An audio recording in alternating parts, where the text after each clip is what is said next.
हरे कृष्ण। हमने देखा किस प्रकार से महाराज युधिष्ठिर और मार्कंडेय ऋषि के बीच में सुंदर कथाओं का संवाद चल रहा है, जहाँ पर मार्कंडेय ऋषि महाराज युधिष्ठिर को कई सारी सुंदर पुरातन कथाओं से क्या शिक्षा मिलती है उसके बारे में बहुत जोर शोर से बता रहे हैं।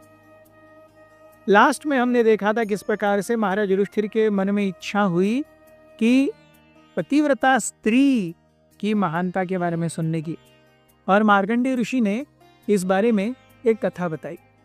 ये कथा है एक ऋषि की जिनका नाम था कौशिक। कौशिक ऋषि बहुत महान तपस्वी थे।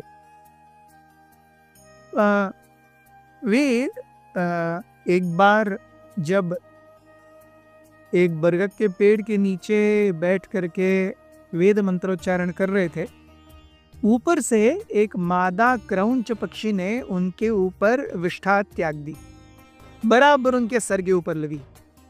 उन्हें बहुत ही घृणा आई। उन्होंने क्रोध से उस मादा क्रौंच पक्षी को देखा और मादा क्रौंच पक्षी उनके क्रोध से ही जल करके नीचे गिर गई और मर गई। जब ये क्रौंच पक्षी मर गई तो कौशिक ऋषि को बहुत बुरा लगा। अरे, मैंने केवल गुस्से से देखा, मुझे इतना गुस्सा आया कि किसी की जान चली जाए। He was very annoyed. He felt this is not good. ये एक साधु का व्यवहार नहीं है।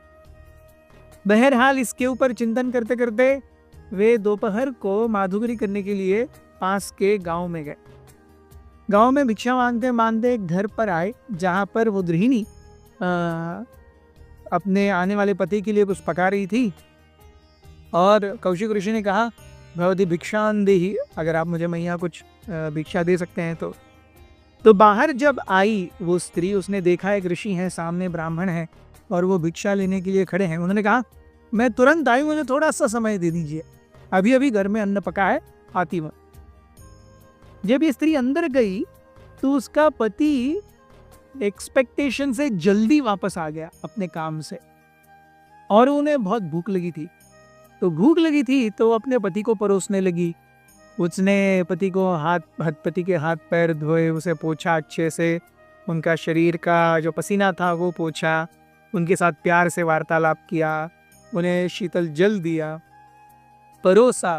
पति ने अच्छे से प्रसाद लिया और तब बातें करते करते एंड में पति ने कहा, अरे कोई तो व्यक्ति बाहर खड़ा था।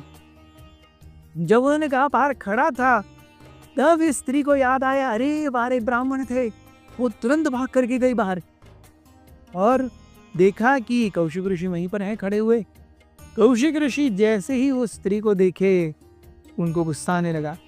उस स्त्री ने कहा, देखिए, मैं क्षमा चाहती हूँ, मेरे पति आ गए थे और मैं उनकी सेवा करते करते मेरे मन से ये छूट गया, कृपया मुझे क्षमा कर दीजिए। लेकिन कौशिक ऋषि ने कहा, तुम्हें लगता है तुम्हारा अपने पति की सेवा करना एक ब्राह्मण की सेवा से ज्यादा है?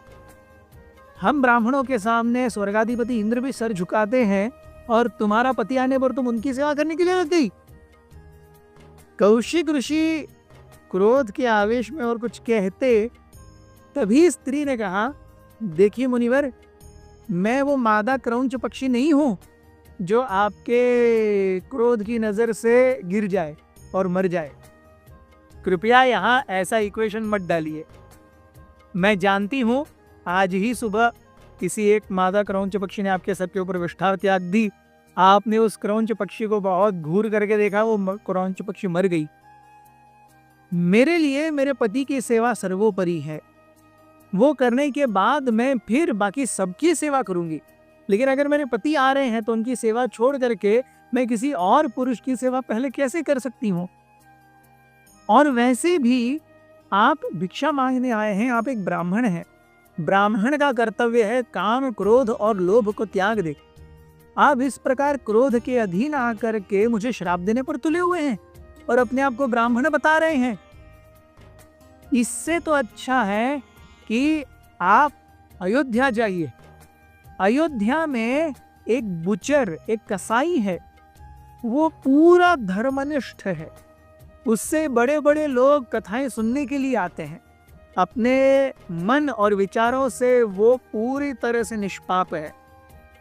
अच्छा होगा अगर आप जैसे ब्राह्मण उस कसाई से जाकर के कुछ अच्छी सीख ग्रहण करेंगे। जब इस प्रकार से कौशिक ऋषि ने सुना तो कौशिक ऋषि हिल गए। एक स्त्री ऐसे बोल रही थी, दूसरा उस स्त्री को कौशिक ऋषि के जीवन में आज सुबह क्या हुआ था यह पता था, और वो कह रही थी कि कौशिक ऋषि जैसे ब्राह्मण से अच्छे हैं वो कसाई जो अयोध्या में अपना कर्म बहुत बराबर कर रहा है। तो जब कौशिक ऋषि ने ये सुना वो तुरंत उनका पारा नीचे उतर गया। कहने लगे, माई मुझे क्षमा कर दीजिए, मैं क्रोध के आवेश में आकर के बहुत शायद कुछ अलग थलग करने जा रहा था। आपकी बहुत कृपा रही कि आपने मेरे क्रोध के पारे को चढ़ने नहीं दिया, मेरी भक्ति को भंग नहीं होने दिया। और उन्हें प्रणाम कर करके वो वहां से निकल गए।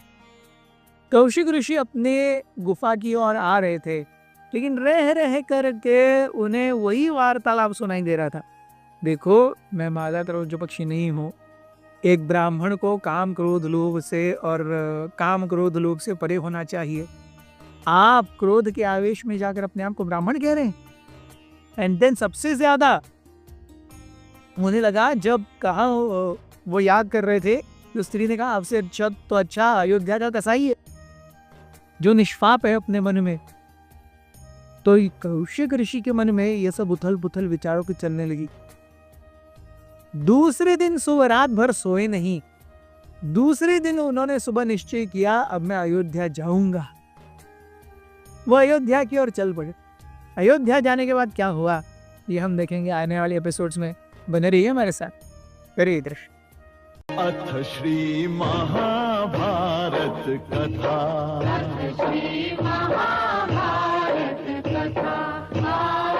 महाभारत कथा